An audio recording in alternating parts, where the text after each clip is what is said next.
Every year, millions of people are told the same story. Grind harder, chase passion, build your brand, become your own boss.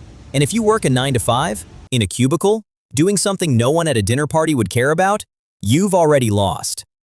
But what if that story is wrong? What if the boring job, the one everyone jokes about, is actually one of the most sophisticated financial decisions a person can make? What if boring, done right, is the strategy? We're going to make the case for the boring job. And by the end of this video, you may never look at your spreadsheet the same way again. Hustle culture didn't come from nowhere. In the 2000s and 2010s, a generation watched tech founders become billionaires seemingly overnight. The message was simple. Passion plus relentless work equals unlimited upside. Social media turned that message into an aesthetic, and an aesthetic into an identity. Here's what the hustle gospel never tells you. According to a 2024 Deloitte Global Survey, 50% of Gen Z and 45% of millennials reported experiencing burnout at work. 91% of Gen Z have faced at least one significant mental health challenge tied to their career. And yet the content keeps coming. The morning routines, the 4 a.m. club, the grind set. There's a concept in statistics called survivorship bias. We hear about the 23-year-old who dropped out of college and sold his startup for $40 million. We don't hear about the 2.3 million who tried and quietly went back to payroll work, sometimes with nothing left. The story we tell about success is built entirely on the exceptions, not the rule. Let's talk numbers. Because numbers don't have a glamour problem. Actuary, one of the most statistically boring-sounding professions in America. Average salary, $134,990 a year.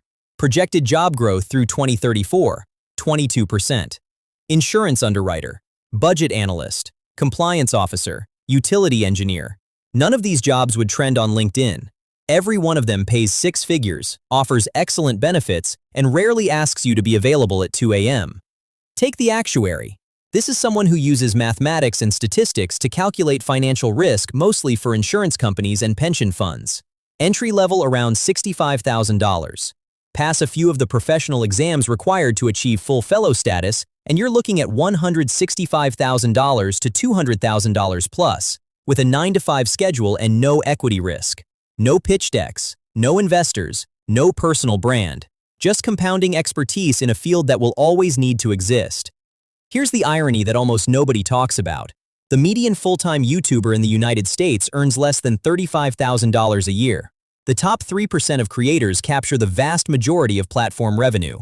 The median actuary, $134,990. Consistent, pensionable, boringly reliable. In 2008, when the global financial system came close to complete collapse, certain industries didn't flinch. Insurance companies still needed actuaries. Government agencies still needed budget analysts. Utilities still needed engineers. The recession didn't kill boring jobs. In many cases, it made them more important. That's not an accident, it's structural. Something is shifting in the data. In a 2024 Deloitte survey of Gen Z workers globally, 25% said they chose their job specifically for work-life balance. Only 19% said salary was their primary motivator. A generation that grew up watching their parents miss recitals and skip vacations is quietly voting for a different kind of life. And boring jobs, predictable hours, clear deliverables, no hustle or die culture are suddenly looking like a very rational choice. There's another angle here that nobody talks about. Cognitive energy. When your job is predictable, your brain isn't constantly managing existential anxiety about whether the business survives the month. That mental bandwidth gets redirected to your relationships, your health, your hobbies, your actual life. Decision fatigue is real, and boring jobs, paradoxically, may give you more of your mind back. Here's where the boring job becomes genuinely dangerous to the idea that excitement equals wealth. Compound interest doesn't care about your personal brand. It cares about time and consistency. A boring job with a 401k match, consistent contributions starting at 25, and 35 years of uninterrupted growth? That's a multi-million-dollar outcome quietly assembled while you watch Netflix on a Tuesday. And that's before we talk about benefits. A $65,000 government or insurance sector salary sounds unimpressive next to a tech bro's startup equity story. But add the employer-matched retirement contributions, the health insurance worth $20,000 plus annually, the paid time off, and the pension, and you're looking at a total compensation package that frequently exceeds $140,000. Nobody posts their benefits package on Instagram. Maybe they should. Here's the framing shift that changes everything. The boring job is not the opposite of a meaningful life. It can be the foundation of one.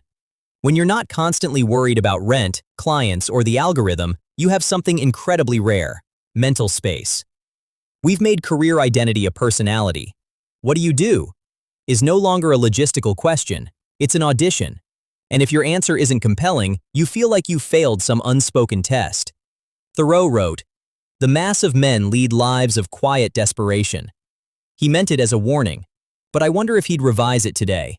Because now, the desperation isn't quiet. It's loud, curated, and posted every Tuesday at 6 p.m. for maximum engagement.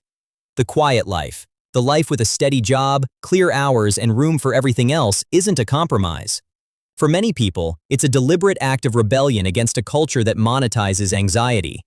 Boring might be the most radical thing you can choose. Let me be clear about what I'm not saying. I'm not saying don't pursue your ambitions. I'm not saying don't take risks. I'm not saying the entrepreneur's path isn't real or valid. I'm saying the boring job deserves a seat at the table in that conversation, because stability is not settling. Predictability is not weakness. And the person who quietly maxes their 401k, leaves at 5, and has a full life outside of work? They might just be winning in ways no lifestyle vlog can measure. If this video changed how you think about your career, or validated something you already felt but couldn't quite articulate, I'd love to know in the comments.